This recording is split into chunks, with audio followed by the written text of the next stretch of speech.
hipertensión y enfermedad renal. En esta imagen podemos observar precisamente la incidencia de enfermedad renal crónica como diagnóstico primario en comparación con otras enfermedades. Y podemos ver que tenemos como tercer lugar la presencia de enfermedad renal crónica. Obviamente que ya la bibliografía no es tan reciente, pero sigue siendo actual, en 1992 hasta el año 2000. Desgraciadamente esto no ha variado. Y bueno, lo que tenemos que analizar también es precisamente que la presión arterial varía aumentando a medida que avanza la edad, milímetros de mercurio. Entonces, podemos observar tanto en hombres como en mujeres eh, la presencia de oscilaciones entre la presión arterial diastólica y la presión arterial sistólica. Y observamos que entre más longevo sea el paciente, en este caso hablando de hombres o de mujeres, pues habrá mayor riesgo de hipertensión arterial. Y pues esto pues realmente no refleja una enfermedad renal primaria. Sin embargo, pues hay que tomar en cuenta que a medida que la persona envejece, pues va teniendo mayor riesgo de ser hipertenso. Y pues hay que también que recordar que los pacientes longevos pues tienen una menor cantidad de nefronas y que utilizan mecanismos compensatorios para sostener la tasa de filtración glomerular al tener una disminución en su masa renal mm, fisiológicamente activa, ¿no? Y bueno, pues la clasificación de la presión arterial, aquí lo que se considera que está normal, prehipertensión, estadio 1 y estadio 2. Que bueno, es muy importante tomar en cuenta los factores de riesgo clásicos. Y esto es muy necesario tomarlo en consideración. Si un paciente llega con hipertensión, hay que identificar si es el paciente mayor, si es diabético, si tiene dislipidemia, obviamente si tiene una disminución de la tasa de filtración glomerular, antecedentes cardiovasculares familiares, microalbuminuria, obesidad, sedentarismo y uso de tabaco. Entonces, aquí los dos puntos importantes que hay que tomar en consideración es la microalbuminuria, la disminución de la tasa de filtración glomerular, como dos factores que deben de valorarse de manera muy importante para poder detectar enfermedad renal primaria que pueda estar enmascarando como una enfermedad renal secundaria. Entonces, hipertensión primaria esencial, que no está asociada a otras enfermedades. Es muy importante tomar esta consideración, que no esté asociada a otros problemas de salud. Y pues es básico tomar en consideración este detalle porque muchísimas veces al encontrar un paciente hipertenso no nos da curiosidad por investigar qué tiene y irnos directamente al tratamiento, y esto es semejantemente parecido como darle paracetamol a un síndrome febril. Entonces, ¿qué es lo que hay que hacer cuando nos encontramos contra un paciente con hipertensión como único síntoma? Obvio, como nefrólogo, hay que buscar enfermedad renal crónica y para poder hacerlo, pues tenemos que estimar la tasa de filtración glomerular y para eso se requiere un examen general de orina y también una ultrasonografía renal aparte de la creatinina sérica. Mínimo debe tener estos datos. Hay otras enfermedades como la coartación de aorta, síndrome de Cushing, insuicidio por drogas, fiocrocitoma, hipertensionismo primario, hipertensión renovascular. Déjenme decirles que hablándoles de este tema, la hipertensión renovascular ya es muy difícil hoy en día detectarla porque como ya existen los inhibidores del sistema renina-angiotensina-aldosterona, pues da la casualidad que muchísimas veces médicos generales o médicos no nefrólogos o internistas que por exceso de trabajo, por lo que sea, no se dedican a estudiar a profundidad al paciente, pues no le piden el ultrasonido renal y pues se le da directamente un medicamento que inhibe el sistema renina-angiotensina-aldosterona y por lo tanto ya las crisis hipertensivas severas que existían antes como la renovascular ya no se detectan porque estos medicamentos inhiben perfectamente el sistema renina-angiotensina-aldosterona. Entonces, una de las características es la simetría renal, es decir, un riñón grande y un riñón pequeño. Por lo general, el riñón pequeño es la que tiene la estenosis. Obviamente que la estenosis, si es un solo riñón, pues la creatinina sérica va a ser normal. Y pues por lo tanto, es un error considerar nada más pedir laboratorios sin tomar en cuenta el gabinete. Si tú no pides un ultrasonido, nunca sabrás que esto existe. Y entonces, el problema está cuando existe un riñón pequeño con estenosis la arteria renal y el otro riñón, aunque esté hipertrófico, tenga una estenosis crítica. Y entonces, aquí no sabremos qué está pasando. Para eso el ultrasonido Doppler a color. Y es muy importante que cuando encontremos un paciente con hipertensión, tomar el ultrasonido y encontrar el hallazgo de asimetría renal, nos llame mucho la atención de mandarle hacer un ultrasonido Doppler a color o una angiotomografía o una angioresonancia y probablemente detectemos alguna enfermedad. La fibrodisplasia fibromuscular es principalmente cuando aparece una estenosis de la arteria renal en pacientes jóvenes, y por lo general en pacientes mayores se debe a aterosclerosis o arteriosclerosis. Pacientes fumadores, diabéticos, con otros problemas de insuficiencia vascular como la distal. Entonces ellos son los que pueden tener estenosis de la arteria renal y por lo general son mayores de 65 años, aunque he visto casos de 55 años. Bueno, lo que nos enfrentamos es precisamente, ¿qué fue primero? La gallina y el huevo, como dicen. El cardiólogo dice que es problema renal, el nefrólogo dice que es problema cardíaco. Entonces, ¿cómo es posible que la presión arterial pueda provocar daño renal crónico? Porque hay un gran porcentaje de pacientes que son hipertensos primarios y que después de 15 o 20 años de ser hipertensos hacen enfermedad renal. Bueno, para poder comprender esto, tenemos que tomar en consideración que el riñón se encarga de la homeostasis de la presión arterial, porque regula el contenido del líquido en el organismo, ya que para poder mantener su tasa de filtración glomerular produce sustancias vasoactivas con efectos locales y sistémicos. Entonces, esto es para poder asegurar muy bien una perfusión renal. Entonces, resulta que el riñón recibe el 20% del gasto cardíaco. Si el riñón el riñón sensa a través del aparato glomerular que hay una disminución de su tasa de filtración glomerular, pues lo que va a hacer precisamente es mandar una respuesta endocrina para poder sostener esa tasa de filtración glomerular.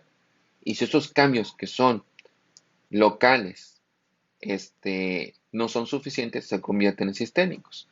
De ahí que es muy importante, como voy a insistir, en saber diferenciar cuándo es primario, cuándo no lo es. Ahora, como precisamente el riñón está encargado de la homeostasis de la presión arterial, depende de la producción de sodio que se encuentra en el organismo que regula el volumen extracelular. Y por lo tanto, el riñón, ante un aumento de la tensión arterial, puede aumentar la presión arterial y puede disminuir el volumen sanguíneo cuando estamos hablando de consideraciones o situaciones normales. Entonces, las resistencias periféricas arteriales depende muchísimo del volumen circulante y el volumen circulante está regulado por el riñón. De tal forma que el sistema renina-angiotensina-aldosterona es el encargado de regular el volumen intravascular. Si el volumen intravascular disminuye, la angiotensina aumenta. Hay una mayor absorción tubular de sodio, lo que trae como consecuencia, como dice este texto, un ahorro de sal y agua, retención de líquidos. En la embarazada también sucede, no más que en la embarazada sucede para expandir el volumen plasmático, mantener una perfusión placentaria, pero hay una insensibilidad periférica al sistema renina-angiotensina-aldosterona, por lo tanto no hay hipertensión. Si el volumen circulante cae 2 veces, la angiotensina 2 aumenta el doble y entonces ya se va a provocar una constricción de la arteriola eferente para mantener la tasa de filtración glomerular. Y si el volumen se hace crítico, incrementa la producción de angiotensina y va a haber una mayor vasoconstricción periférica y una constricción de la arteriola eferente. Y entonces, una construcción de la arteriola aferente y un sistémico, lo que va a hacer que existe una protección contra la hipotensión y la hiperperfusión renal. Entonces, aquí lo que obtenemos es que si hay hipoperfusión renal, hay un aumento de la expresión del sistema renina, angiotensina, aldosterona para poder mantener una tasa de filtración glomerular constante. Bueno, entonces, como podemos observar, una hipertensión primaria depende mucho de la actividad del sistema nervioso central, de la actividad del sistema renina, angiotensina, aldosterona y del manejo renal de sodio. Bueno, pero en la diapositiva anterior estamos hablando de una disminución del volumen circulante, es decir, que existe una hipoperfusión renal de un volumen plasmático efectivo. Pero puede ser posible que el sistema nervioso central, a pesar de que exista normovolemia, se active una reabsorción de sodio y también active el sistema renina, angiotensina, aldosterona. Esto es posible y esto ya es patológico. Es decir, que no existe un problema de hipoperfusión, que no existe un problema de hipovolemia, que no existe una falla de bomba o una mala distribución de líquidos, que puede el sistema nervioso central activar de manera directa la absorción de sodio y el sistema renina, angiotensina, aldosterona con un riñón que no esté hipoperfundido, ¿no? Una tasa de filtración glomerular normal. Esto sería la clase de la hipertensión primaria. Y entonces podemos observar aquí lo siguiente. En esta diapositiva podemos ver los factores que regulan la presión arterial. Están precisamente la corteza cerebral, que tiene su cargo o influye muchísimo, quieres ver el punto de vista neurológico, el sistema límbico, el lóbulo frontal, la expresión temporal, las presiones sensoriales que recibe en los lóbulos parietales, o sea, todo el cerebro, pues produce estrés. Y este estrés puede ser capaz de actuar directamente a los vasoreceptores, o lo que es el núcleo tracto solitario, y de ahí activar de manera directa al sistema simpático o producción de adrenalina directamente a la corteza suprarrenal, provocar una vasoconstricción y aumentar una resistencia periférica. Y esto es independientemente de lo que pueda suceder con los vasoreceptores, que pueden encontrarse en arco órtico o carotídeos, que son los que se activan cuando hay hipotensión, o bien de los vasoreceptores que existen también a nivel renal, que por ejemplo el riñón puede provocar una hipertensión cuando se siente hipotenso. Por ejemplo, si les pinzáramos la arteria renal, pues activaría todo el sistema de renina, angiotensina, aldosterona a partir del riñón hacia arriba. Pero lo importante es que el sistema nervioso central por sí mismo, mediante el estrés, puede activar una resistencia periférica, puede provocar una vasoconstricción, puede provocar una presencia de adrenalina y esto a su vez provocar al aumento de resistencias periféricas, hipoperfusión renal, lo que trae como consecuencia la producción de angiotensina y pues la retención de agua y sodio. O sea, el sistema nervioso central puede activar todo eso de manera directa sin que exista un factor de hipoperfusión o de alteración de bomba o de una mala distribución de flujo. Entonces hablamos de norepinefrina, renina, una mayor sensibilidad a los receptores y por lo tanto puede ser en estos grupos, puede ser en estos grupos como afroamericanos, obesos con resistencia a la insulina, todo este tipo de pacientes pueden desarrollar una mayor hipersensibilidad a la norepinefrina, a la renina, y entonces ellos pueden tener mayor tendencia a que con una cuestión de tipo emocional o sensorial, o si quieren decirle psicológica, se pueda desencadenar una respuesta presora exagerada ante un mínimo estímulo. Por supuesto que no tenemos que dejar de lado todas aquellas alteraciones genéticas que pudieran estar relacionadas con receptores de renina, con variaciones genéticas de la enzima convertidora en angiotensina, con la producción de óxido nítrico a nivel endotelial, con alteraciones en la aldosterona, con otros receptores, etcétera, glucocorticoides, dopamina, endotelinas. Entonces, todo lo que es cuestión genética puede influir sobre esto. También puede ser que un paciente sea más propenso a hacerse hipertenso. De tal forma que si existe, digamos, la corteza cerebral por medio del tracto solitario, por vía simpática, activación de la adrenalina y una sobreexpresión del sistema renina angiotensina de aldosterona, pues que va a provocar la angiotensina 2. Una sobreexpresión va a provocar una hipertrofia a nivel cardíaco, va a provocar una mayor sensibilidad del sistema nervioso periférico, actividad simpática, va a provocar sed, mayor producción de vasopresina, mayor actividad simpático-mimética, mayor producción de aldosterona, mayor reabsorción de sodio y a nivel distal y a nivel proximal y pues una vasoconstricción de sostenida del endotelio vascular a nivel sistémico. Entonces, todo esto por la expresión de la angiotensina. De hecho, se ha visto que existen, desde el punto de vista genético, la presencia de riñones que son sensibles al sodio o a todo este eje que acabo de platicar y riñones que no lo son. Entonces, por ejemplo, tenemos este tipo de experimento. Una rata que genéticamente está modificada. Esta es resistente a la sal y esta es sensible a la sal. ¿A qué hablamos de esto? A que la rata que es sensible a la sal elimina mayor cantidad de sodio.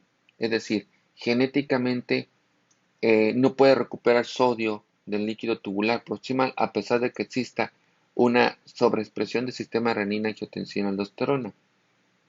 Y tenemos otro tipo de rata genéticamente que tiene los riñones la mayor capacidad de reabsorber sodio, entonces son sensibles a la sal. De tal manera que puede existir alguna cuestión genética a nivel del parénquima renal que hace que tenga propensión por absorber mayor sodio. Y aquella rata que absorba mayor sodio desarrollan hipertensión. Ahora, lo que se ha observado es precisamente cuando se hace un trasplante entre una rata que es sensible a una rata que no es sensible a la sal. Es como trasplantar o transferir la hipertensión o transferir la normotensión. Y déjenme decirles que esto no es, este, no es ciencia ficción. En realidad sucede. Se los pondré de esta forma. Ustedes saben que existe lo que es el trasplante de riñones, el trasplante de órganos sólidos. Ahora, el trasplante de órganos hay de dos tipos: trasplante de donador vivo relacionado y trasplante de donador cadavérico. Si nos vamos al trasplante de donador vivo relacionado, por ejemplo, tenemos los siguientes casos. El papá le quiere donar al hijo o el hijo le quiere donar al papá. Bueno, vemos el primer caso. El papá le quiere donar al hijo. ¿Qué antecedentes tiene el papá? Que es hipertenso nada más. Y el hijo, que está con enfermedad renal crónica en diálisis, tiene hipertensión de muy difícil control. O incluso puede ser que la enfermedad renal en el hijo tenga normotensión a pasar de estar en diálisis o en hemodiálisis, que también puede suceder.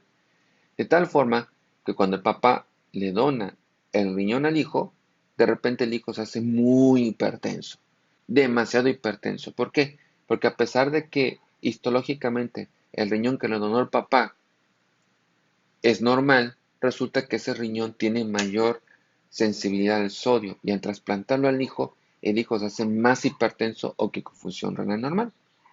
Ese es un ejemplo. Segundo ejemplo, al revés.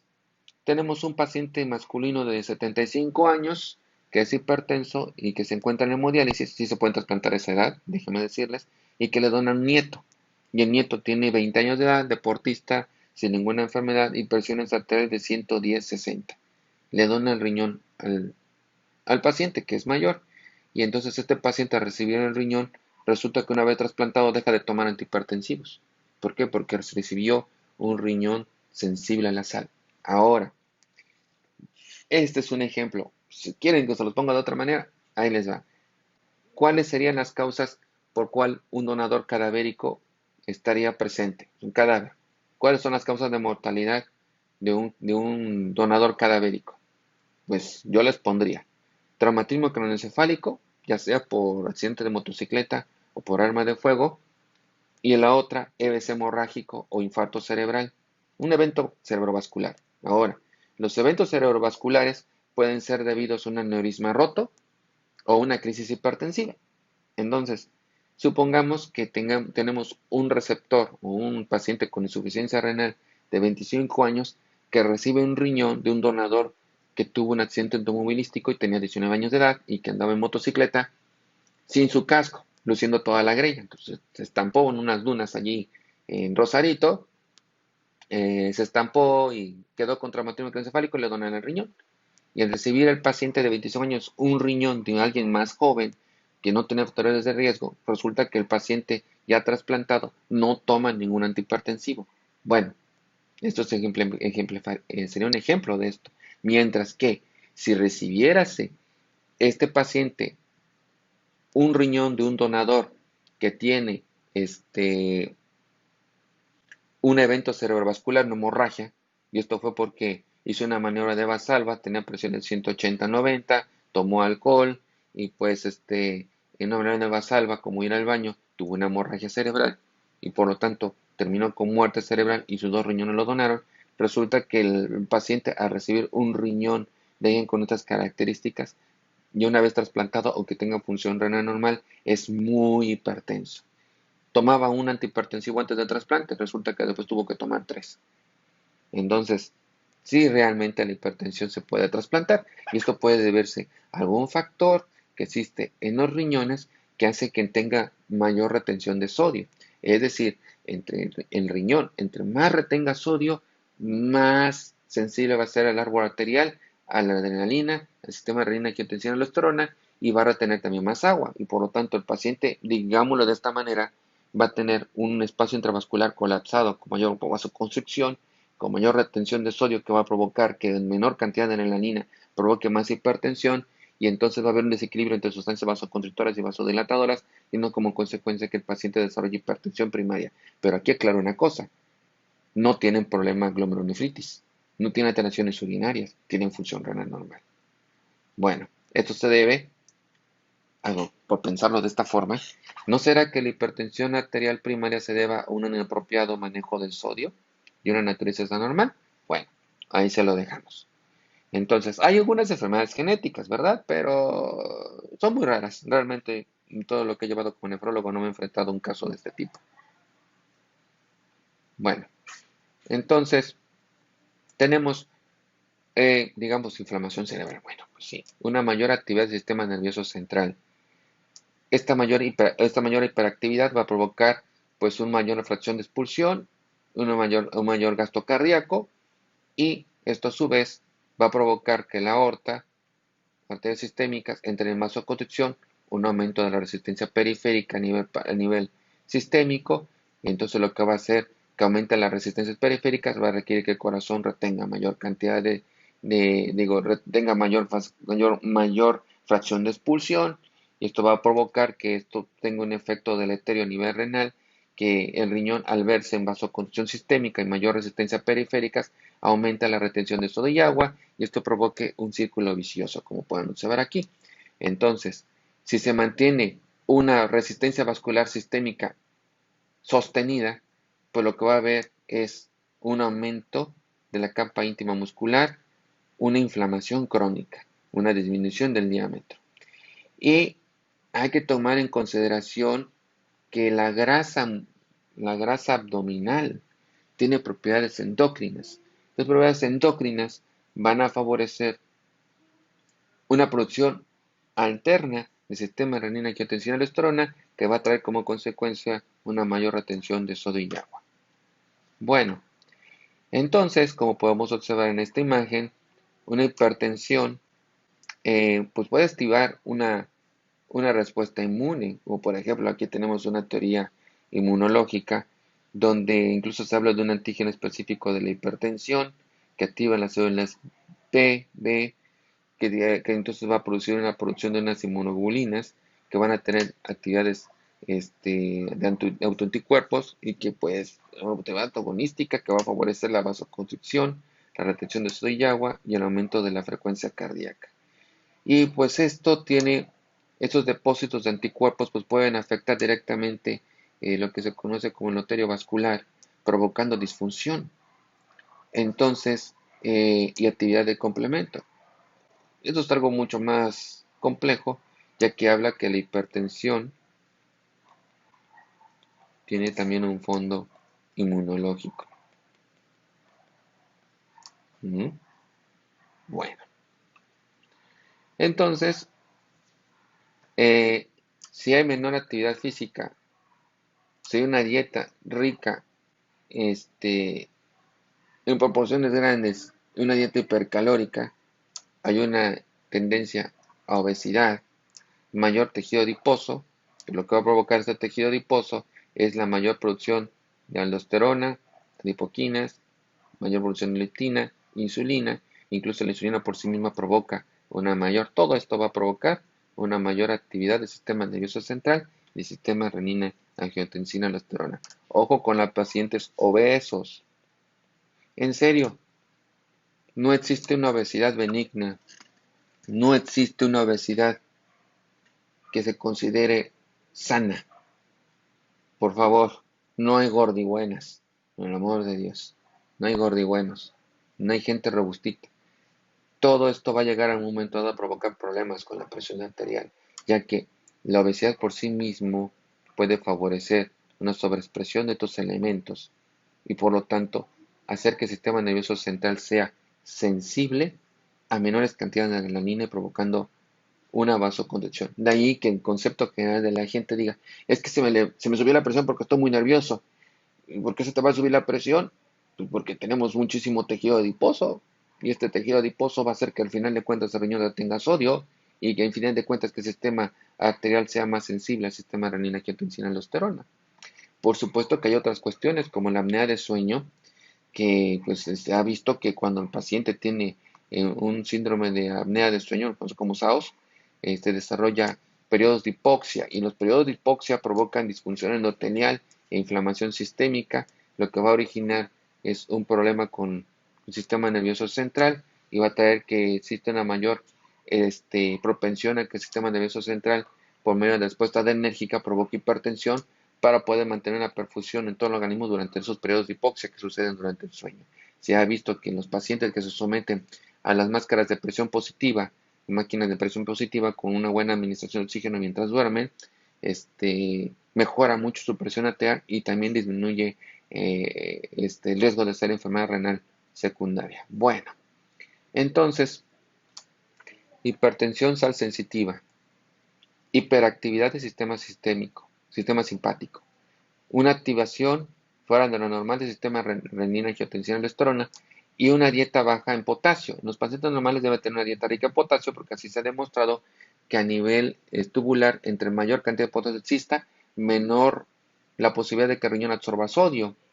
Entonces, esto va a provocar una vasoconstricción renal y esta vasoconstricción renal permanente va a provocar una inflamación a nivel de las arteriolas de todo lo que es el parénquima renal y va a provocar pues una inflamación que va a llevar a una isquemia y entonces esto trae como consecuencia una inflamación crónica que va a tener como dato un efecto glomerular como es la caída de la tasa de filtración glomerular y como es fibrosis tubular, mayor absorción de sodio, menor filtración de sodio y trae como consecuencia que al final de cuentas de 5 a 10 años de ser hipertenso el paciente empieza a desarrollar problemas renales.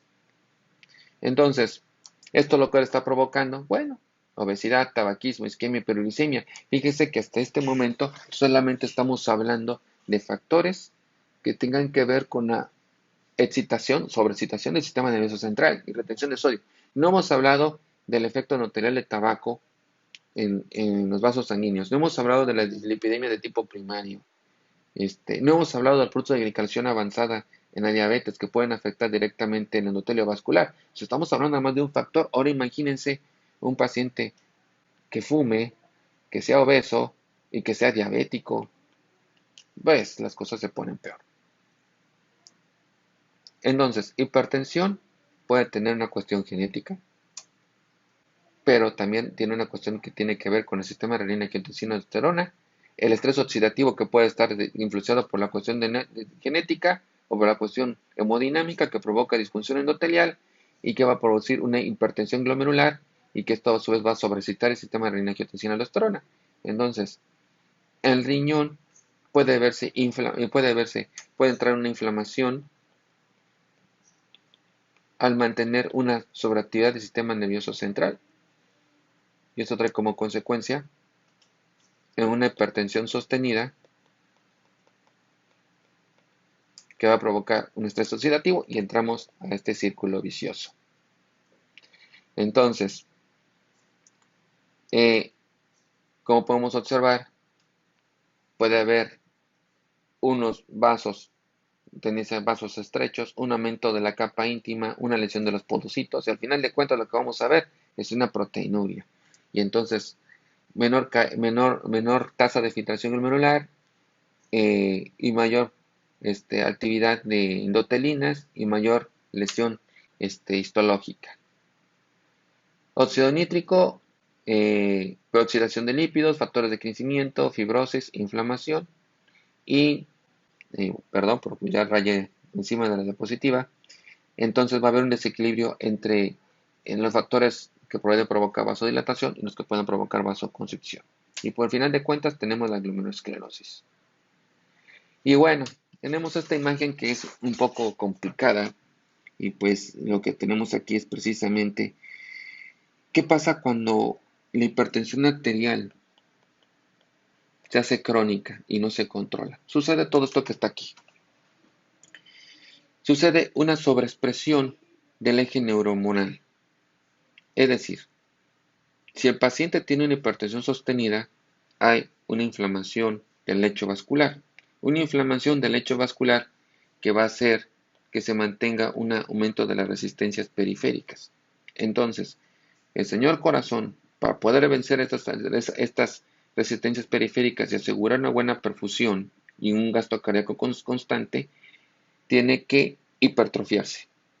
Y el riñón, para poder asegurar su tasa de filtración glomerular, debe de tener una mayor retención de sodio y debe de tener hipertrofia también, desde luego, pero debe de mantener esa retención de sodio para poder mantener un volumen vascular efectivo, para que el corazón mantenga sus 5 litros por minuto. Y entonces, para poder mantener un gasto cardíaco adecuado y una tasa de filtración adecuada, debe haber una sobreactividad de este eje. ¿Por qué? Porque ya se estableció una lesión vascular directa y esta lesión vascular provoca, provoca unas resistencias periféricas aumentadas, aunque el paciente pues, prácticamente no tuviera actividad simpático-mimética en algún momento dado, pues el corazón al ver que tiene bajo gasto, tendría que hacer taquicardia, tendría que mandar un control hormonal para que así el riñón sea capaz de retener más sodio y agua y mantener un gasto cardíaco. Entonces se establece una simbiosis, digamos, patológica entre riñón y corazón. Y es que, dependiendo qué tipo de órgano va a fallar primero, porque los cambios miocárdicos pues tienen como consecuencia otros factores, y pues esto va a ofrecer a largo tiempo una insuficiencia cardíaca, lo que trae es precisamente lesión a nivel cardíaco, que va a hacer que a nivel renal también comience a tener sus problemas que tenemos aquí especificados. Y bueno, como podemos ver, se mantiene de manera sostenida la actividad del sistema nervioso central. Al haber daño renal, hay una menor producción de vitamina D, una mayor producción de parotormona, una mayor retención de fósforo, una disminución de la eritropoyetina y anemia. Y pues todo eso trae como consecuencia que el riñón comience a fallar y el corazón también comienza a fallar por estas alteraciones. Entonces se establece pues lo que se conoce como síndrome cardíaco. Entonces, a nivel cardíaco, hay cambios si se mantiene este eje neurohormonal por mucho tiempo. Hipertrofia de los miocitos, una disfunción de los miocitos. ¿A qué se refiere con esto? A que cuando el ventrículo se hipertrofia demasiado, esta hipertrofia puede provocar hipoperfusión y entonces tenemos una diástole que no se dilata tan adecuadamente el ventrículo por estar muy hipertrófico, una diástole rígida y con una contracción, una sístole también no tan efectiva porque ahora sí que el ventrículo al contraerse no puede tener una fracción de expulsión efectiva porque ya está totalmente rígido debido a la fibrosis y al crecimiento de la masa muscular miocárdica, ¿no? Entonces, Esto va a provocar que dependa más del sistema neuroendocrino que estuvimos hablando, lo que va a hacer que se mantenga una vasoconstricción que va a provocar un engrosamiento de los vasos, una caída de la densidad del músculo intravascular, incluso la calcificación de este mismo. Entonces va a haber una rigidez permanente de los vasos sanguíneos y pues esto va a hacer que se sostenga este elemento que estamos hablando. Entonces, pues el ventrículo izquierdo va a tener problemas en la sobrecarga, problemas con el volumen y factores hemodinámicos alterados que solamente el riñón va a poder apoyar al corazón mediante eliminar la natriuresis, es decir, no elimina sodio, lo retiene para mantener un estado, digamos, de hipervolemia por una rigidez de todo el sistema arteriovenoso. Y entonces, pues, como podemos observar, hay una disminución de la perfusión sistémica, hay un incremento, de la presión venosa y una congestión renal, y esta congestión renal pues dificulta la tasa de filtración glomerular, lo cual favorece mayor retención de sodio. Y bueno, si este tipo de paciente no lo identificas y quieres darle diuréticos o vasodilatadores, pues puedes provocar dos cosas, o una falla renal o una insuficiencia cardíaca, dependiendo del caso. Entonces, resulta que hay disfunción endotelial, hay actividad inflamatoria, lo cual potencia los factores endocrinológicos, potencia la inflamación a nivel renal, lo que trae como consecuencia una caída de la tasa de filtración glomerular, aumento del estrés oxidativo, que es lo que trae como consecuencia, pues, una mayor formación de trombos, qué curioso, placas de ateroma, y pues un YAM, a que no, ¿verdad? Entonces, una mayor actividad del sistema nervioso central, y pues lo habíamos comentado, la menor producción de vitamina D, PTH, y esto ya sucede cuando el riñón ya está dañado, y pues va a aparecer todo esto, y entonces ya tenemos encima de las lesiones vasculares, las lesiones renales, y pues aparece eh,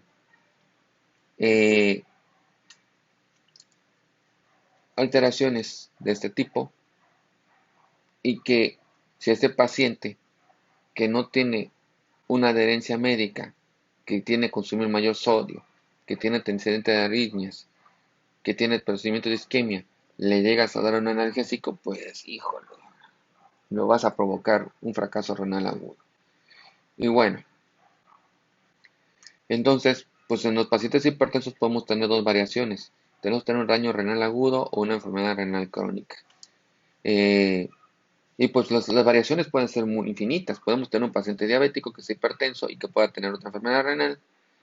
Y esto pues va a favorecer hipoperfusión renal, caída de tasa de filtración glomerular, resistencia a diuréticos, este, resistencia también a antihipertensivos, retención de sodio y agua, necrosis y fibrosis. Entonces, eh, se complican las cosas. Biomarcadores. ¿Cómo poder detectar este problema en un paciente hipertenso? Pues miren que existen muchísimos biomarcadores, pero ninguno de ellos ha sido efectivo para poder detectar cuando un paciente con hipertensión arterial sistémica está presentando daño endotelial severo. Pero también buscamos estatina C, creatinina, albúmina y otros marcadores de la función renal que tampoco son muy exactos. Entonces, tenemos un gran problema con esta situación. Esto es lo que establece el síndrome cardiorrenal. Y bueno, aquí está otra diapositiva en donde asocia precisamente la falla cardíaca con la falla renal. Y es que están íntimamente ligados.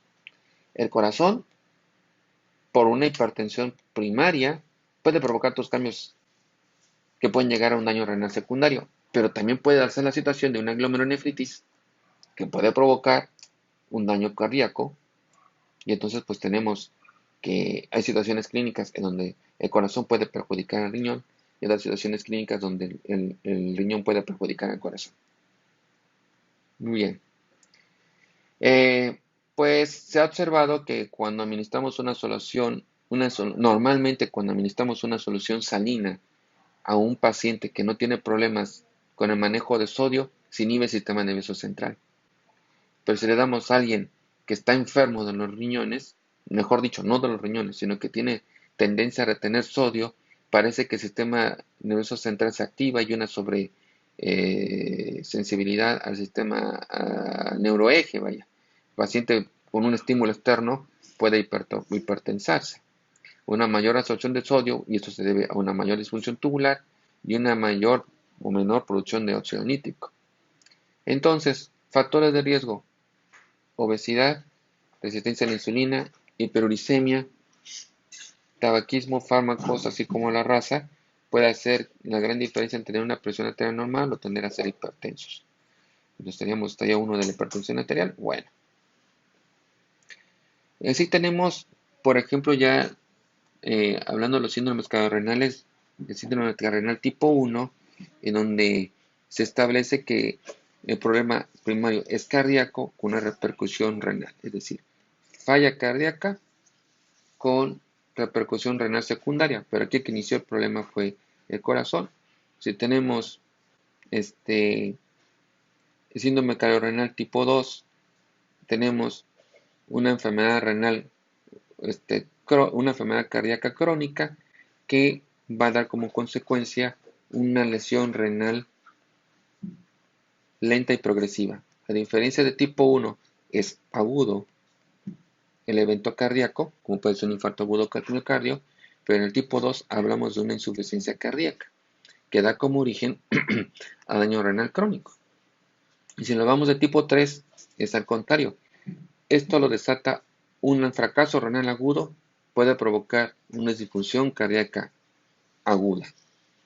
Y el tipo 4 es enfermedad renal crónica, estadio 1 y 2, 3, 4 o 5, que puede originar una disfunción cardíaca crónica. Y el cambio 5 es una disfunción orgánica múltiple que puede estar originando una falla cardíaca, una enfermedad renal, y esto puede deberse a enfermedades sistémicas. Entonces, ¿para qué nos sirven los síndromes cardiorrenales? Pues para sencillamente enterarnos de que cualquier que sea el caso, esa afectación cardíaca o renal primaria o de ambos, pues significa que en todo ese tipo de pacientes hay que investigar hasta qué grado existe de compromiso renal en un paciente cardiópata y qué grado existe de falla cardíaca en un paciente nefrópata. Entonces, como podemos observar también esta diapositiva, en la siguiente observación. Aquí tenemos la excreción urinaria de sodio. ¿Y esto por qué tenemos este tipo de análisis?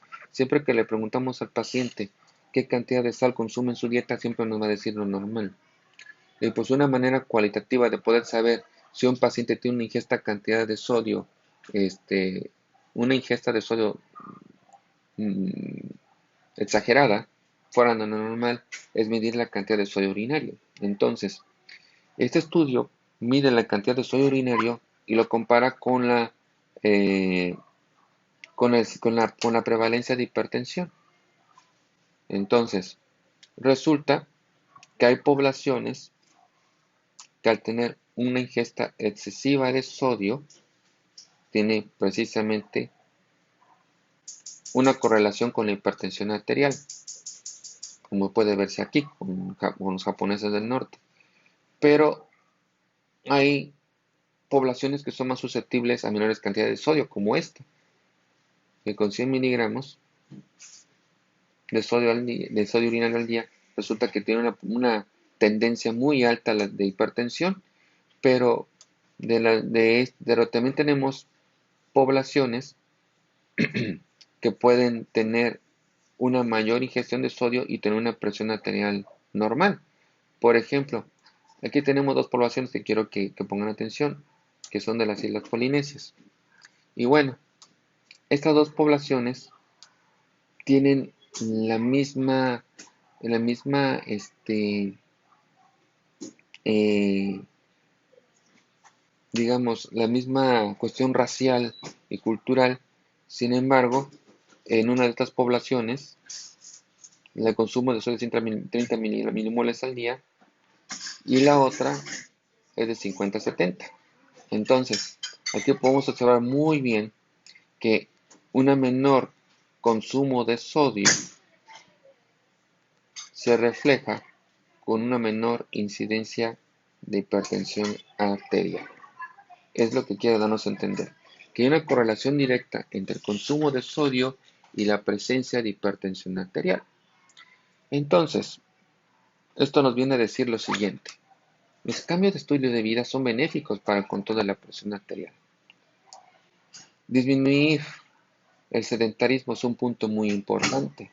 Incrementar la actividad física, disminuir las porciones de alimentos que son ricos en calorías y también quitar todo lo que son las bebidas con alto contenido energético, como por ejemplo los refrescos. Pueden ser que una persona desarrolle menor riesgo de hipertensión.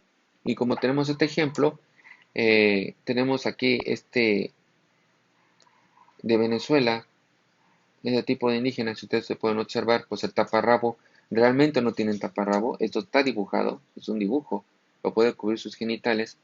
Y resulta que este tipo de población se caracteriza por no consumir nada procesado. Absolutamente no consumen ningún alimento procesado y tienen una dieta en sodio de 1 milimol por día. Y pues resulta que tiene una dieta rica en potasio.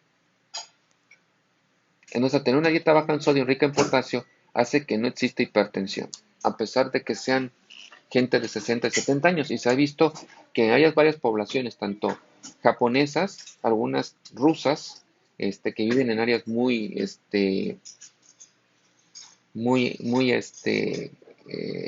aisladas, así como también centroamericanos y mexicanos que tienen una presión arterial normal con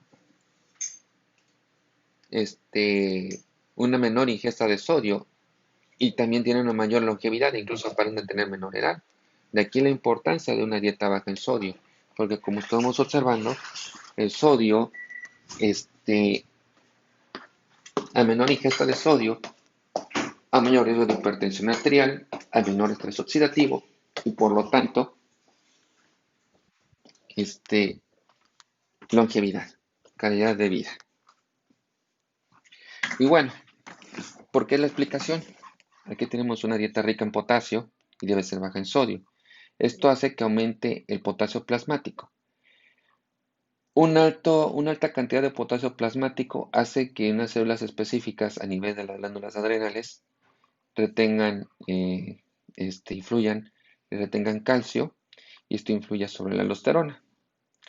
Entonces, esto va a hacer que a nivel tubular aumente la concentración intratubular de cloro y va a hacer que la aldosterona elimine más potasio. Entonces, va a bloquear también la reabsorción de sodio. Por lo tanto, va a haber más natriuresis y caliuresis y entonces la presión arterial es normal. Mientras que aquí, si una dieta baja en potasio, pues no va a estimular de la misma manera, no va a estimular, no va a haber la presencia de aldosterona y por lo tanto la cantidad de potasio y sodio se va a retener. Entonces, ahora entendemos en esta siguiente diapositiva por qué existen los antihipertensivos, ¿verdad? Va a haber antihipertensivos que van a bloquear la norepinefrina. Va a haber antihipertensivos que bloquean receptores específicos, como los inhibidores de la enzima convertida de angiotensina, los bloqueadores de canal de calcio, obviamente, pero van a provocar la relajación muscular. Y entonces los diuréticos que van a provocar un efecto de natriuresis. Entonces, pues podemos darnos cuenta de que el tratamiento implica bloquear todo este neuroeje, ya sea a nivel del sistema nervioso central, provocar vasodilatación o provocar que el riñón no retenga sodio. Pero lo más importante, para poder disminuir la tensión arterial, pues es muy importante que se lleve a cabo las siguientes medidas: bajar de peso, llevar una dieta que sea rica en potasio y baja en sodio, rica en frutas, vegetales, o sea, que no sea una dieta industrializada, disminuir el consumo de sodio. Ahorita con lo que estuvimos hablando, Es muy importante que la persona no consuma sodio. Actividad física. Wow.